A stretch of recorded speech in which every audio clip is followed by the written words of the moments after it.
Alrighty, welcome back. This is part two. Uh, so it's roughly been about I think 8 hours, 9 hours, maybe 10 hours since the first part. Family's gone bed.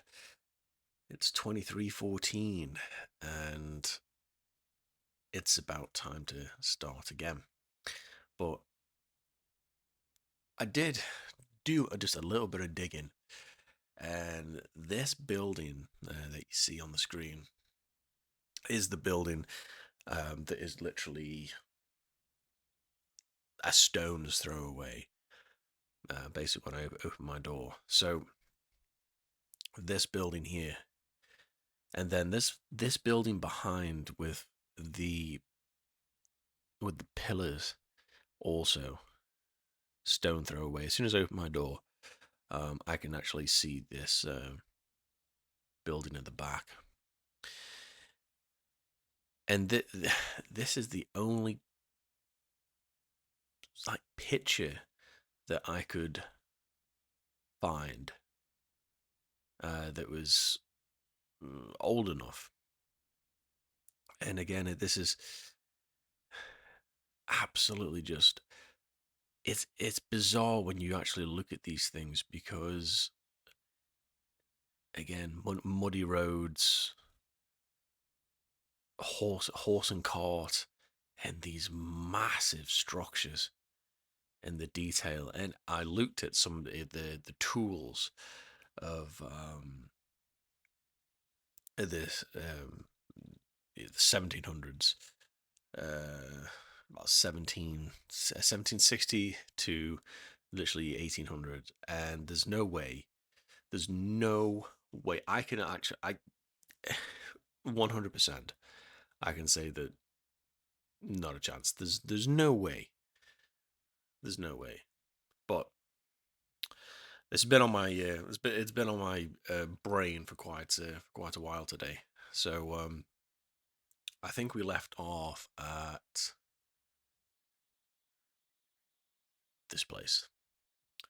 So let's uh, let's get right back into it. We have a long way to go, and I do mean a long way to go. How long this is going to take me to get through it, I don't know. Um, Hopefully, it's entertaining enough for people to stick around because this is a 6 hour, or is it a 6 hour and 10 minute video, and this is the shortest video. I think the other one's like 8 hours, 8+ hours or something. This is why I'm going to upload these videos separately. So when I upload the video with me talking and gassing, and you know, some people don't want to, you know, don't want that. So that's why I'm gonna, as soon as I upload that, I will upload the video that I'm watching without me in it, so people can watch that at their own leisure without me waffling on. But this is yeah, it's been on my brain all day. But we now have our cup of tea. We now have a Yorkshire tea here. Oh, mm, okay. Let's get going. I'm going to turn the volume down on this because it's quite loud. Here we go. Look at the size of this. Completely mind-blowing proportions. As we can see here in the photograph, each octagonal sculpted pattern on the arched dome ceiling is larger than one individual human. Look at the gigantic columns and detailed acanthus leaves decorating the tops of each pillar. They tell us this station took 6 years to... Hold on a second. So, just let me. I'm sorry, I've had to. I've I paused it so early on. Just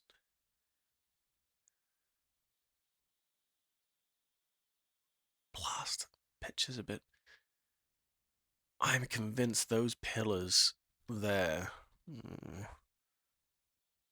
and these pillars here, and the pillars on the very back building here and where I live, those pillars there are the exact ones. But anyway, that's something else. I can take my camera out and we can have a look. But anyway, Build 6 whole years. yeah, 6 Yeah, years to build right. that. No Why chance. are we so gullible? Even without access to modern power tools, printable construction pieces, and crane technology, we could not reproduce this today. And more importantly, we don't reproduce this type of architecture today. The official liars of our world have an umbrella term for this type of architecture that we see in North America. They call it historism. Historism is a term coined to describe a style of architecture that is revival in nature, or in other words, copies the style of another period in time. The grand arches and buildings with giant columns we see are built in the classical or Greco-Roman style, and the cathedrals are built in the Renaissance and Gothic styles of medieval Europe. Components of these particular styles of architecture feature large spires, arched windows, towers, turrets, domes, arcaded arches, sculptures, enormous doors, circular geometric windows, columns, clock faces, and bell towers. Traces of this impossible architecture are literally found everywhere, in every city and across our world today. Just look at that. Look at it. It's ridiculous. Some preserved and maintained, like the Parisian Arc de Triomphe and Notre Dame, and others lost and long forgotten to time, like the Euston Arch and the Old Penn Station in New York. We as a people travel miles to take our own photographs of these wonders. But the photographers of the 19th century gift us with something. Something they would never have expected to give a future generation. Perspective. Yep. We see a primitive people against a backdrop of clearly advanced architectural infrastructure. The official historians of the world tell us tales of Darwinian evolution and progression between time periods. The people that came after were always more advanced in their ways, refining and redefining the methods of the generation that came before. If the height of innovation and industry during the 19th century was still the horse and cart as a means of travel, then, as these photographs tell us, this style of architecture was just as impossible for those living in the centuries before it.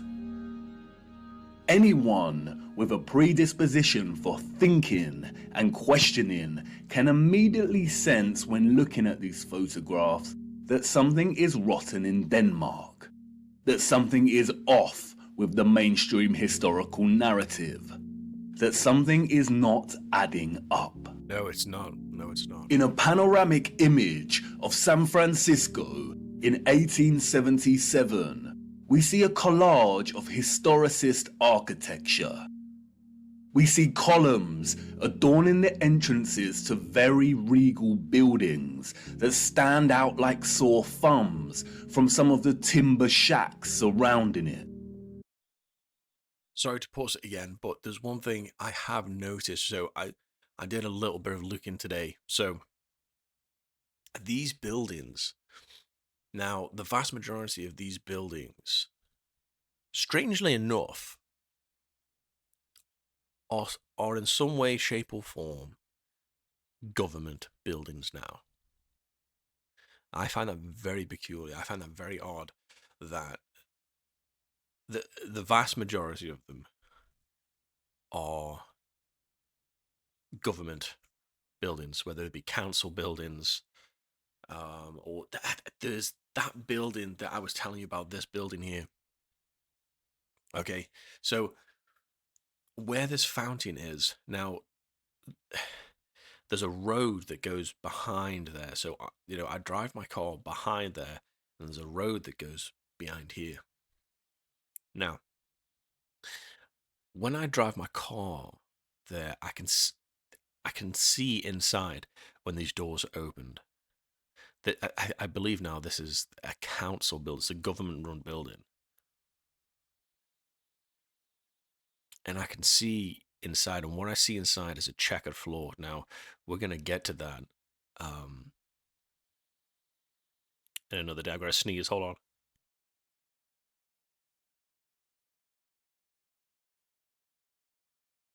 Better mute the microphone there. I don't want to blow your ears out. And I can see a checkered floor, and I really want to get inside that building and have a really good look around, and the building behind there. But that's one thing I have noticed, and I did do a little bit of digging um, this afternoon. But anyway, let's crack on, shall we? We see Gothic spires and towers in the distance. Wow. We see domed cathedrals and buildings.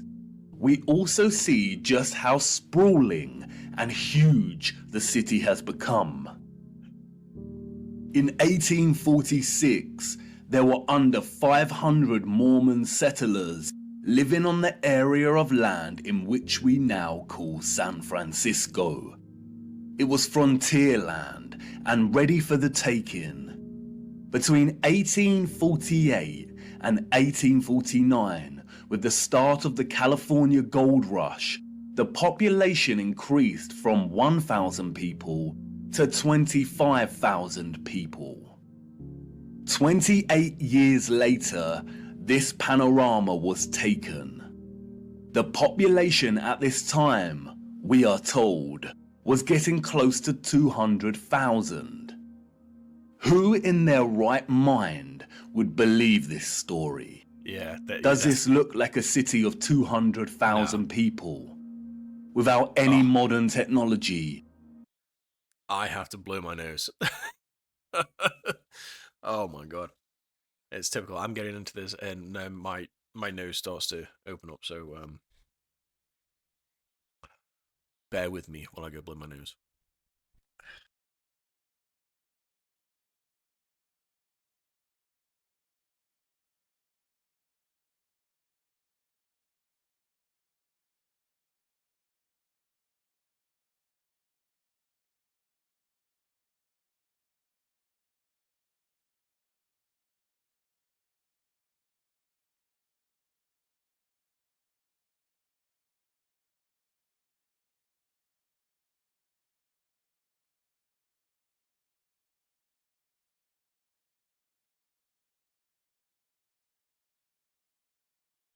Okay. I've got some handy dandy tissue here. Oh, I don't know why my nose just opened up like that, but let's get back to it, folks. Power tools, automatic manufacturing, electric motors. A people in a strange, unfounded land, just making their mark. Do we really believe that a burgeoning people built this entire city in just 30 years? Not a chance. And again, such quietness, such stillness. This is a photograph of an empty city. Where are all the people? The shadow of the post here tells us that it is not the early hours of the morning. Short shadows only appear toward midday. A city of this scale at noon should be bustling with life. There's But no there way. is not a single person in the shot of this panorama. The only life we see is that of a horse without any master in sight. It seems highly unlikely that all the people were told to stay indoors because a cityscape photo shoot was taking place. And this silent scene becomes all the more eerie when we consider that there is intention behind the lens. Yeah. Someone was there, standing at a vantage point and taking this photograph. But who? And for what? And what are the chances that in the 19th century, during similar decades, we see deserted Russian, European, and North American cities photographed like this? That's so strange, isn't it? It has to make you think. It has to.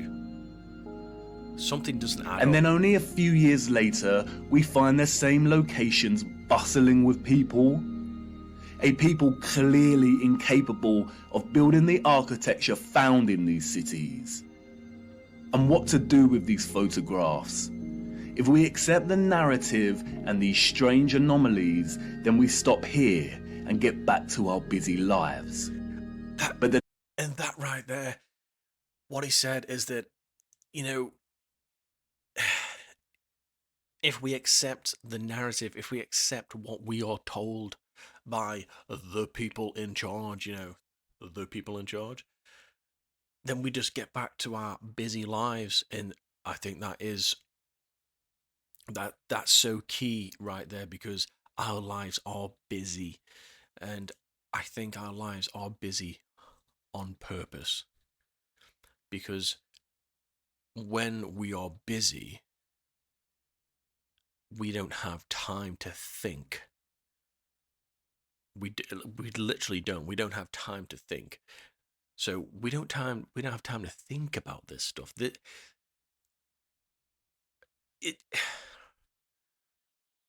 What this guy is saying is it's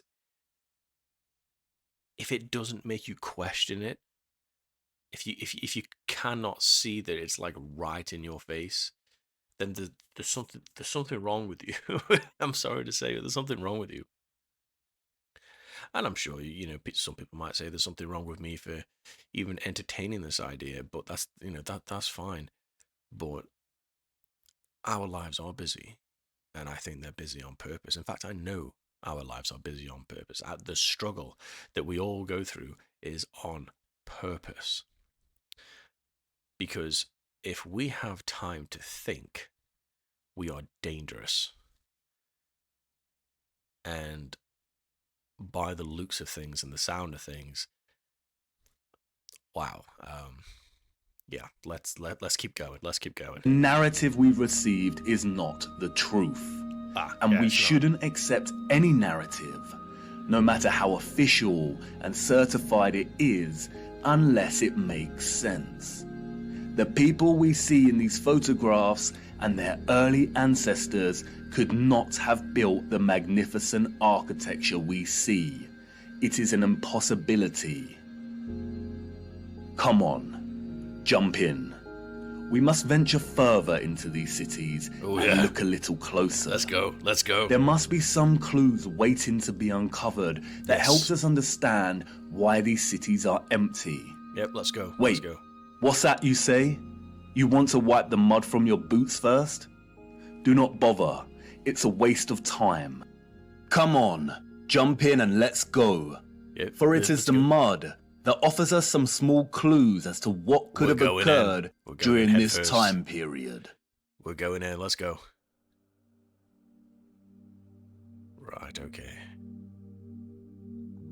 In June 2011, Christchurch, New Zealand, suffered an earthquake that left a lot of the city in chaos, destroying buildings and infrastructure and leaving over 50,000 homes without power. As a result, there were collapsed houses, ruptured water mains, flooding, and fires due to disrupted electrical lines. Due to the strong ground motions and intense shaking, part of the city experienced a strange phenomenon known as soil liquefaction. Sand boils emerge from asphalt roads, toppling and sinking cars, and causing boulders to fall from hills, resulting in more home damage.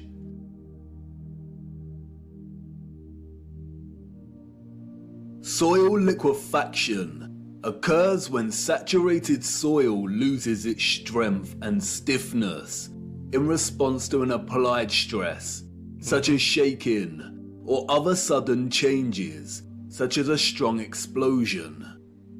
Loose, saturated soil or sand has a tendency to compress when a load is applied, but in the event of a stress, such as shaking or an explosion, we see the opposite. The soil tends to dilute. I know where this is going. And the result is treacherous quicksand or quick clay. The land turns to liquid, causing structures of heavy mass, such as buildings, infrastructure, and cars to start sinking, topple over, or collapse. It can also affect dams and bridges. Turbidity currents can also form huge landslides that are impossible to stop. In the worst case scenario, entire cities may be destroyed. As you can see, liquefaction can move entire areas of land. The mud can rise dramatically and rapidly, and its destructive force is unstoppable. It is a well-documented phenomenon. The 1964 earthquake in Nagata, Japan caused liquefaction, and we can see the effects very clearly in these photos. I do think I know where The it's going. same here with the 1964 Alaska earthquake. Buildings topple. So, I think I know where this is going with this. So, have you ever come across a building or some sort of structure where the window or the door or something is like halfway in the ground? I think I know where this is going. Watch it not be, and I'm going to look forward. Cars sinking, infrastructure collapsing. Once the stress has subsided, the soil begins to solidify once again, and we can see the aftermath. Uneven, muddy streets remain where there was once road paving. Returning to photographs of 19th century cities, we see a similar situation here. The roads are unrefined and full of mud. We see unsophisticated, uneven, coarse, and muddy roads everywhere against a backdrop of refined, sophisticated, and magnificent architecture. Look at that. Could these cities have suffered the similar fate of soil liquefaction that we see in more recent times? Perhaps. Possibly. But unfortunately, muddy roads is not enough evidence to base any conclusions on, is it? Children ask the most vital of questions. And adults, in their foggy stupor, usually provide the most unsatisfactory answers. Often regurgitating learned nonsensical information that leave the child's imagination unfulfilled. Squelching along these muddy 19th century roads, observing their surroundings, a child may ask, why did they build the windows so low to the ground? I knew it. And what an excellent question. I knew it. Yes, why indeed did they build windows on ground level? For you see, the people we see in these photographs, sadly, did not build this architecture. And maybe some of them at some point in their busy day-to-day life, ask the exact same question. We see it everywhere. Windows at ground level. Yes. Yes, we do. Oh, I knew it. I knew it. Windows partially below ground level.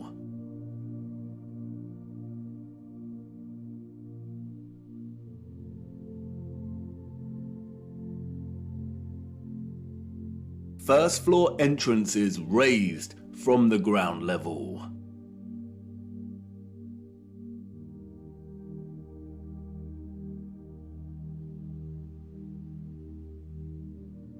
Steps leading down to entrances below ground level.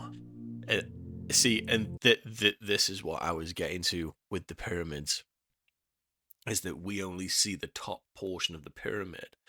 So we only see the very top portion of the pyramid. The rest of the pyramid, I'm not saying this is truth or 100%, fact or something, but it's just food for thought. What if, hold on a minute, I get this. See my son's lollipop stick here, this ice cream stick. We only see, that much of the pyramid. We only see that much of the pyramid. The rest of it is underground. The rest of it is underground. It's just like here as well. It's interesting because everywhere is muddy, uneven, destructive, and then you can see in the pictures that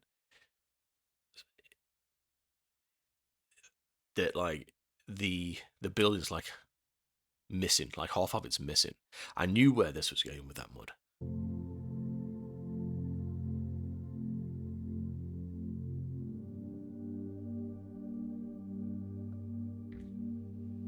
We can find this in almost every major city across our realm.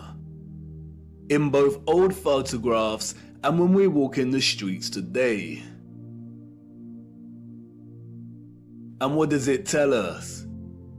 That a society with access to modest construction tools and horse and cart constructed their infrastructure by first spending countless amounts of hours and energy clearing land with a depth of over 3 meters to begin their construction. Building basement floors is incredibly hard work. Since the 20th century, large powered excavation machines, such as backhoes and front-end loaders, have reduced the time and manpower needed to dig a basement dramatically, as compared to digging by hand with a spade. Perhaps you could say that our historical ancestors were just that dedicated to the architecture they built. And you could say that many of the sunken buildings we see are actually due to elevations and depressions in the natural landscape. The official narrative, which is always full of inconsistencies, perhaps would suffice if it was not for contemporary excavation. When we look at photographs such as this, it immediately dawns upon us that what we are seeing are windows and doors 2 to 3 meters below the ground surface. Yep.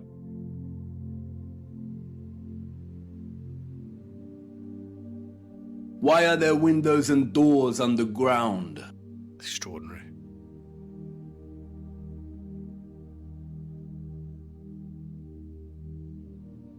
That is insane. What is this that we see in our cities? Natural soil accumulation over time? Geologists have never been able to ascribe a consistent value to worldwide natural topsoil accumulation, because it is impossible.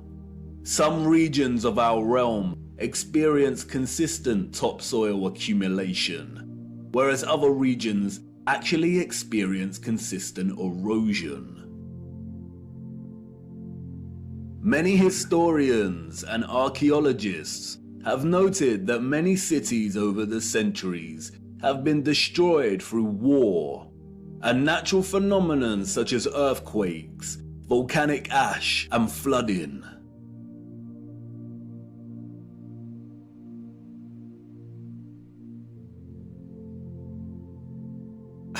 So, something else that pops into my mind now when I think about it is that when you hear people and they talk about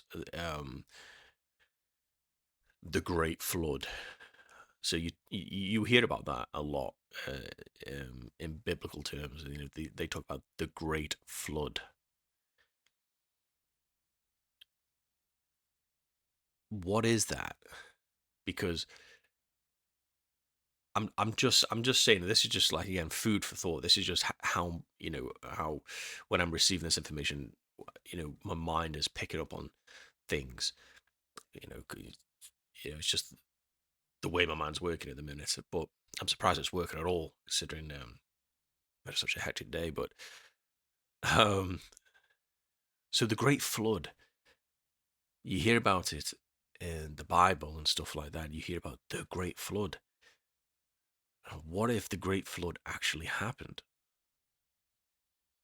What if it actually happened? I'm not saying it happened exactly in how it was in the Bible. I've got to sneeze.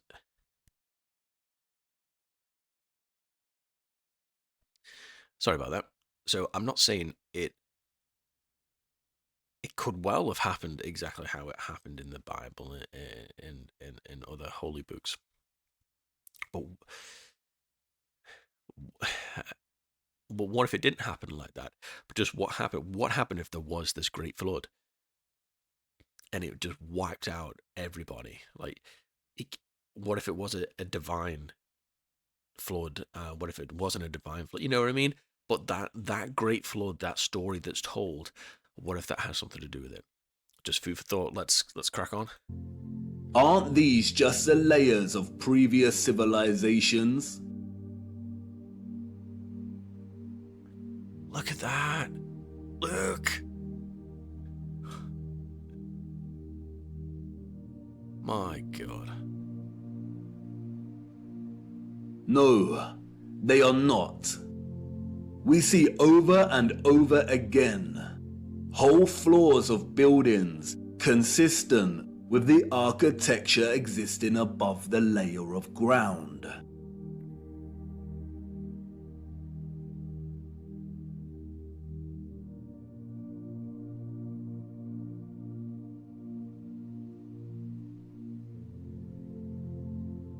Look at that.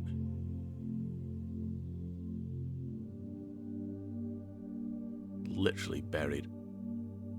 Literally. You see, what lies beneath is not the unfamiliar traces of previous generations, but of the same generation that built these structures.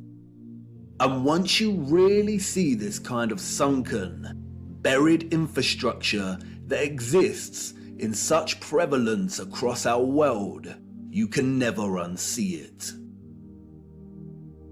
Yeah, it's true. I knew where this was going.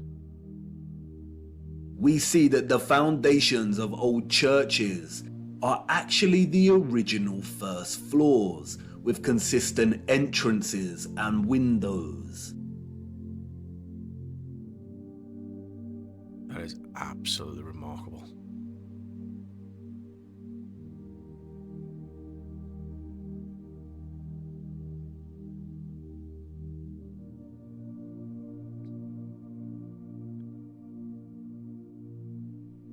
We see mosaics unearthed. We see pillars, columns and arches that were originally much larger, and it was the layer of soil that reduced their size, as if they weren't big enough to begin with.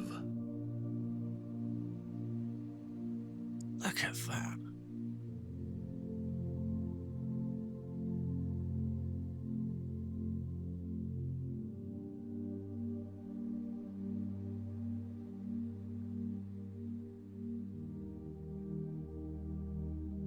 And like with the 1964 earthquake in Nagata, Japan, we also find many so-called ancient structures that are leaning.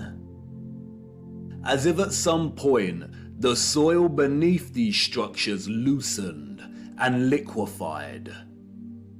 We have the Sahersen Church Tower and Our Dear Lady at the Mountain Church Tower in Germany. The Tiger Hill Pagoda in China. The Leaning Tower of Neveyansk in Russia. The Leaning Temple of Huma in India. Oudkerk in the Netherlands.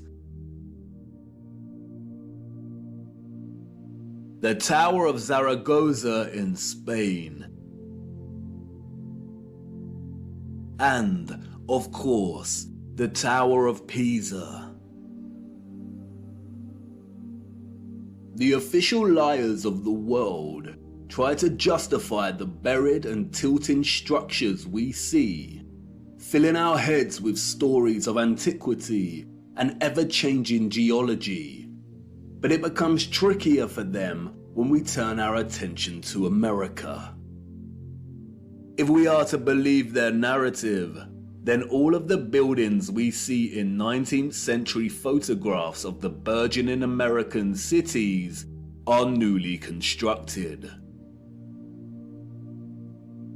Incredible. Why do we see famous structures, such as the Washington Capitol building, with consistent infrastructure that buries very deep into the ground?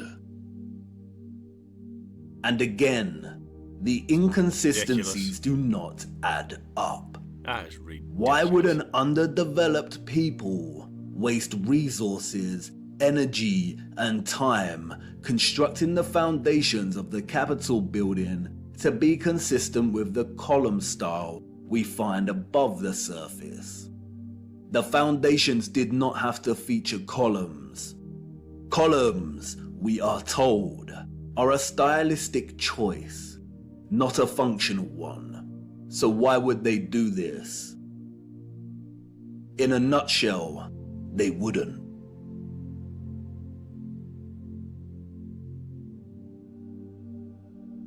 We see images that suggest that the people of the 19th century were actually concerned with moving a lot of the vast amount of mud we see, leveling the ground and excavating existing structures.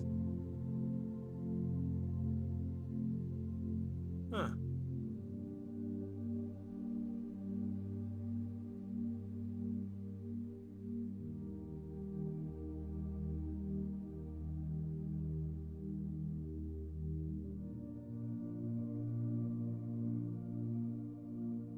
It's absolutely bizarre.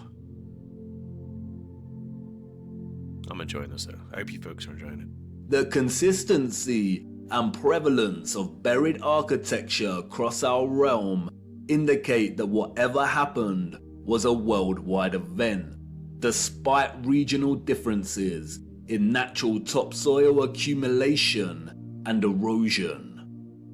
And there is no official narrative explanation that justifies the buried architecture we see.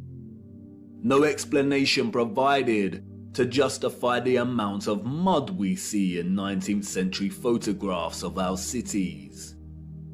On the roads, mud piles from clearing, the roads uneven, the land ravaged, but the architecture grand, perfect, and intact. Applauded by literary scholars for his use of fog as an opening simile and metaphor to paint a portrait of London as a corrupted hub amidst burgeoning industrialization, many often overlook that Charles Dickens's 1852 novel Bleak House actually opens with a different image. London, Michaelmas term lately over, and the Lord Chancellor sitting in Lincoln's Inn Hall. Implacable November weather. As much mud in the streets as if the waters had but newly retired from the face of the earth. Liquefaction caused havoc across Christchurch and the Garter. But these were isolated earthquake events, and only portions of each city were affected. It is not possible for there to have been huge, simultaneous earthquakes around the world during a similar period. Or is it? Even Wikipedia tells us that liquefaction can occur naturally or artificially, from an earthquake or other sudden change in stress condition.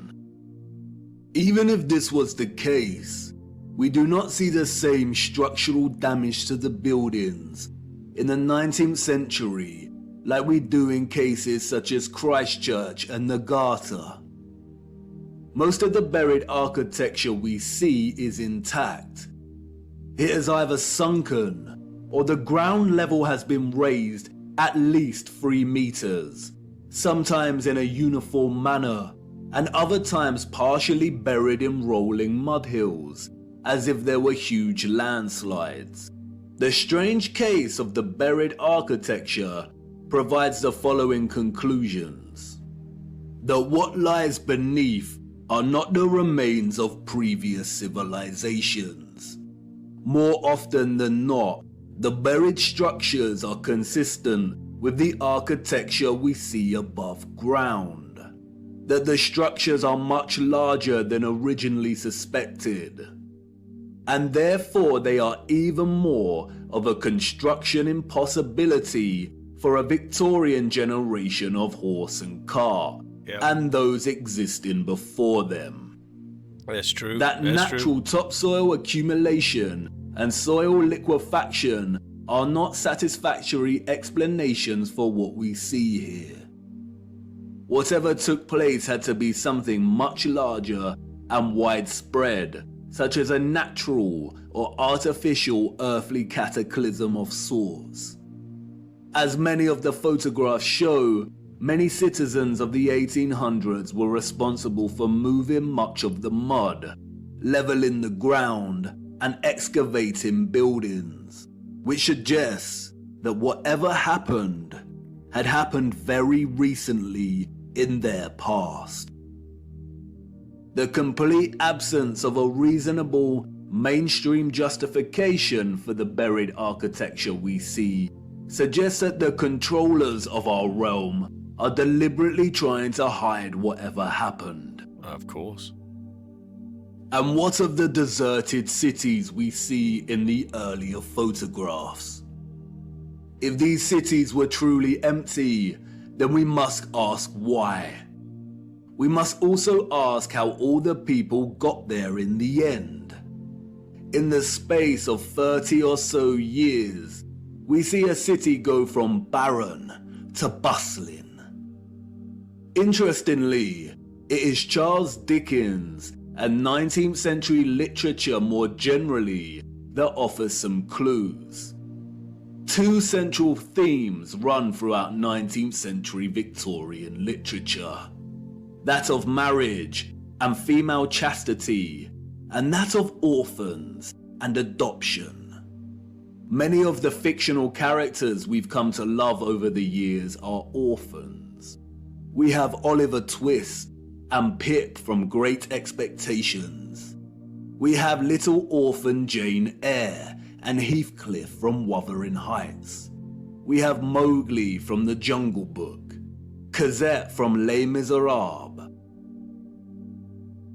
We have Heidi,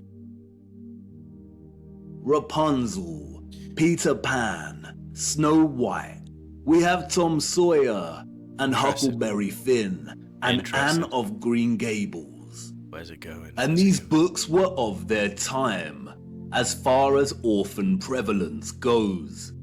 The only issue is that these novels romanticize the orphan as a figure dislocated from society by default, and therefore paved their life's path as one of unforeseen opportunity. This was not reality. The theme of marriage and chastity that we find in so many 19th century literary works, such as those by Jane Austen, the Brontes, George Eliot, Dickens, Thomas Hardy, Leo Tolstoy, Victor Hugo, and more, was nothing more than carefully disguised, well-written propaganda, with the sole purpose to solidify and justify a social value framework that would separate children from their mothers. Children born outside of marriage or wedlock were regarded as illegitimate, meaning they did not have a legal status. Yeah, that's true. Illegitimate children was a serious stigma throughout the 19th century. The majority of employers would not hire women with an illegitimate child. That's crazy. Many unwed mothers with illegitimate children ended up without a home, in poor health, starving, exhausted. Their only place of refuge would be the workhouse, where they would carry out the most unpleasant duties. In some places, women with illegitimate children were singled out and had to wear a special uniform, which alerted everyone to their status as an unmarried mother or fallen woman. As a result, a vast amount of orphanages and foundling institutions were established. This is the London Foundling Hospital that was very active in the 19th century. Look at the size of it. Charles Dickens was obsessed with this place. Inspiration, they say. The official narrative tells us that an estimated 4,500 women handed over their children to this huge building.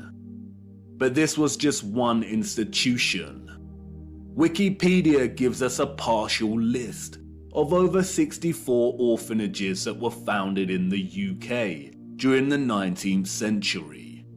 The list is only partial. The peculiar case of the vast amount of parentless children in the 19th century is well documented by many researchers. And most of them agree it is almost impossible to establish figures that really do justice to just how many orphans there were during this period. That's crazy. Their footprint did not enter the record books.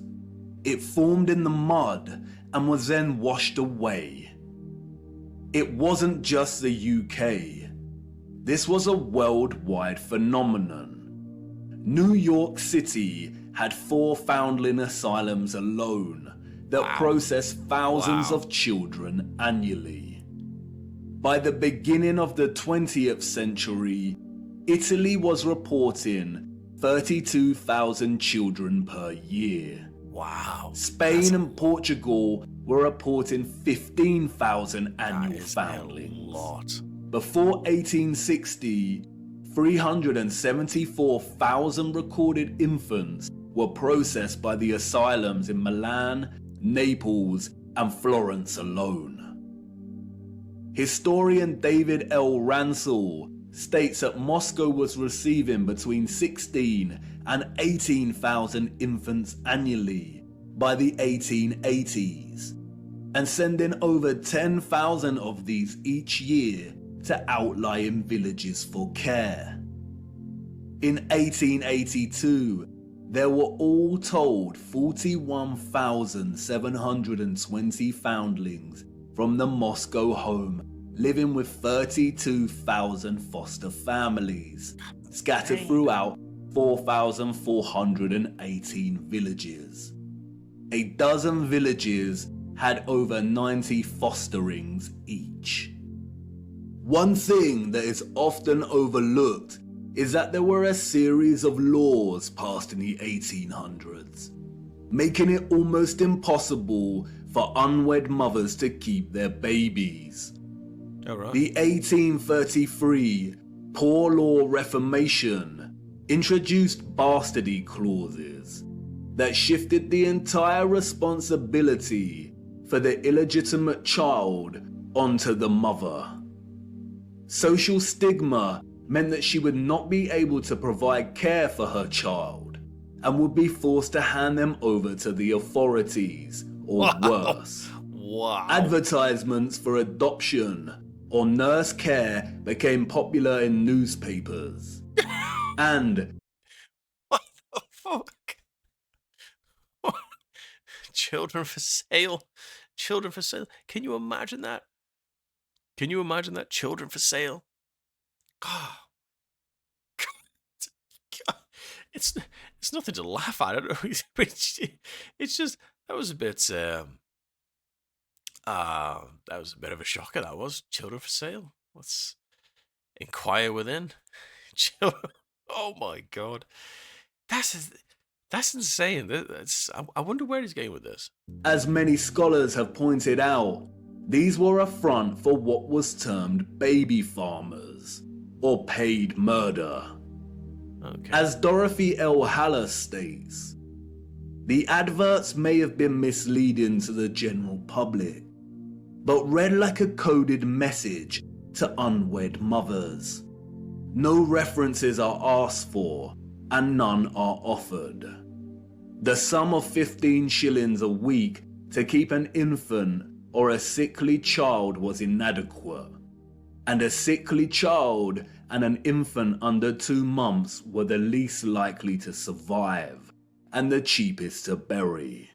Damn. Infants were taken, no questions asked, and it was understood that for £12 no questions were expected to be asked.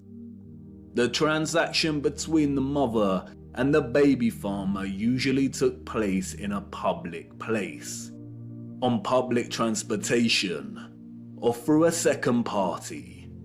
No personal information was exchanged.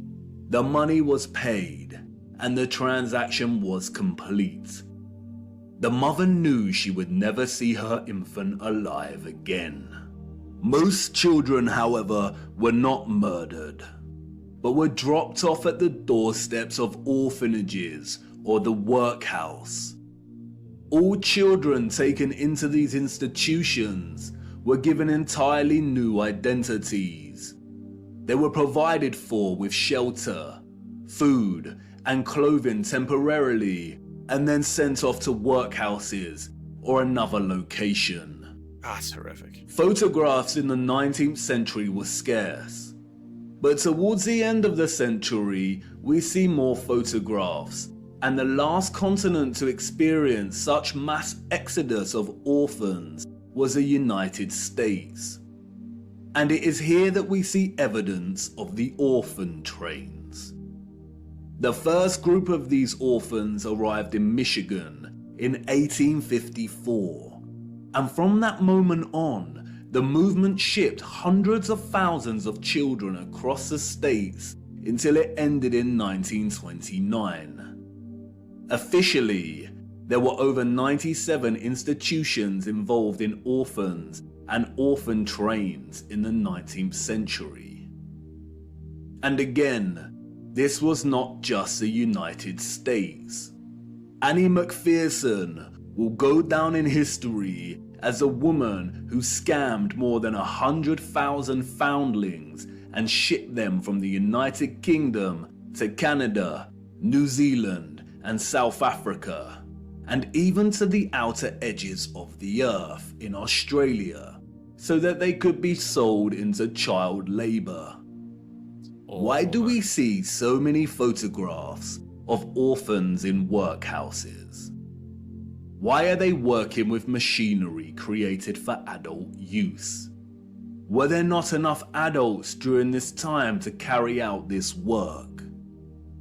And then there is the strange case of the burgeoning American amusement parks at the turn of the 20th century.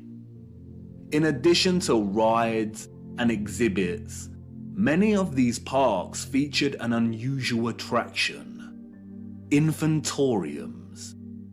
Visitors of these parks could stroll around with ice cream and swing by these stations, a visit equivalent to that of a fully functional neonatal intensive care unit, complete with incubators filled with sleeping, premature babies. History has been kind to Martin Cooney. Touted as a hero, Cooney was the German mind behind the incubators. His first encounter with premature babies, we are told, was at the 1896 World's Fair. He knew immediately that the exhibition would save babies' lives. The technology to keep premature babies alive was expensive, and he knew the public would pay to see the babies in incubators. He would charge an entrance fee at the amusement parks to generate funds to help these babies live. Nurses tended to the babies as an enraptured public looked on. Like any other amusement, the premature baby exhibits included carnival barkers who tried to lure the public to come and see the babies. I don't know about you, but I find something very off about these incubators. Advertised as featuring living babies, a lot of the fairs where Cooney showed his babies also featured eugenics exhibitions. Eugenics is a field of corrupted pseudoscience that endorses selective breeding to improve the genetic quality of the human population. Okay, alright. Eugenics was inspired by Darwinism and was a driving ideology that fueled the Nazis. Why are people paying to see living babies as if they had never seen a living infant before? Did people of the time not have their own babies? And where are these infants' parents? How did they have the technology in the 19th century to keep premature babies alive in such a way? Or is something off, once again, with the official narrative? There were 80,000 premature babies who were treated in these amusement park incubators. 80,000. The hundreds of thousands of orphans in the 19th century are just barely believable. Were women really that carefree? Did America even have the population numbers to justify 80,000 premature? Oh, I know this is going. Oh, I know this is going. This is some oh my god, this is some deep shit. This is getting deep. This is getting deep. Wow.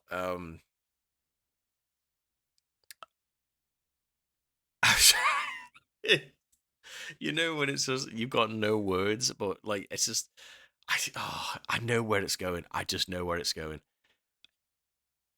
Your brain tries to like it's weird. It's weird. Like your brain can't like comprehend it. Like it. Oh my god. Ugh. Right, come on. Let's focus. Let's focus. Babies. We are not talking orphans here, but infants born prematurely.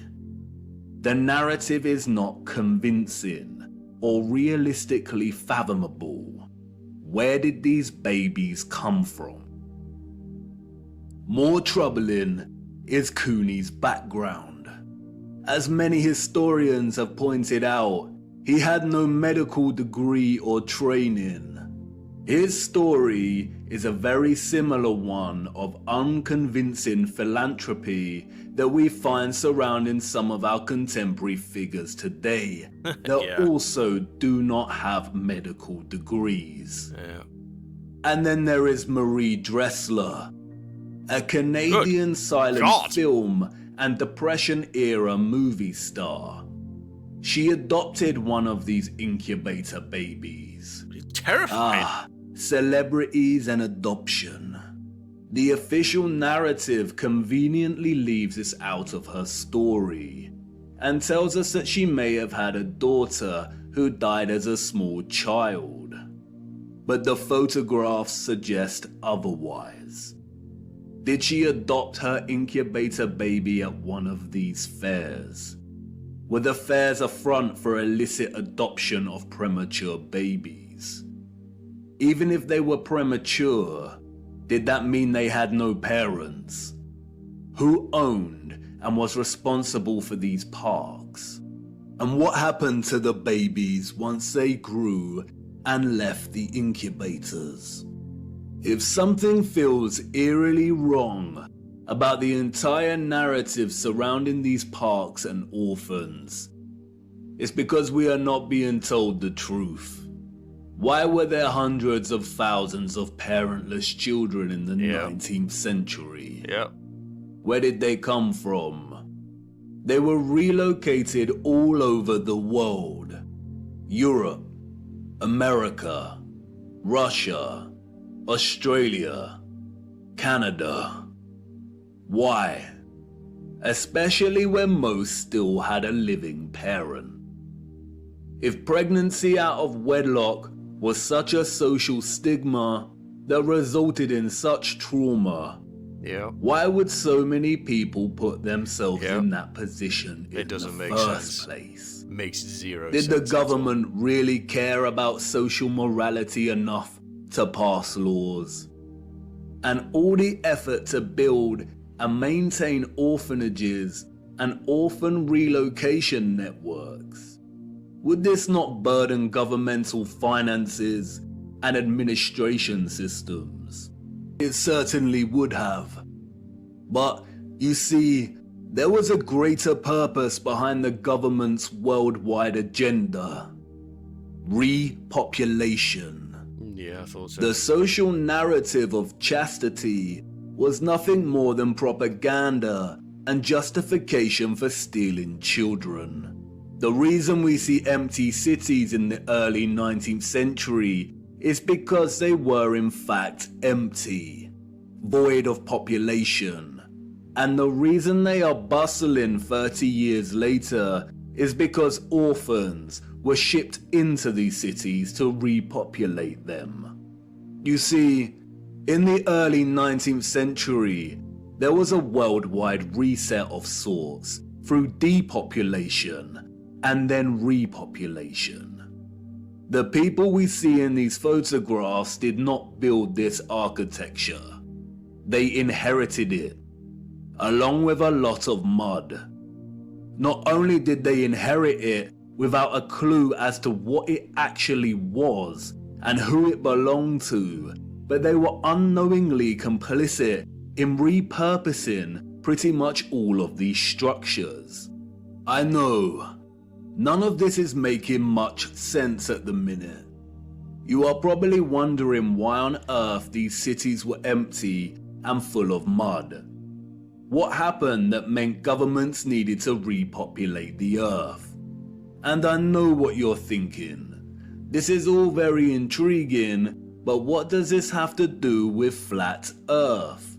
You want to know more about the firmament. Oh man. This is crazy. I love it. I love this stuff. I need another brew, so we're an hour and 4 minutes into this video, so we will reconvene after I have a lovely brew by my side.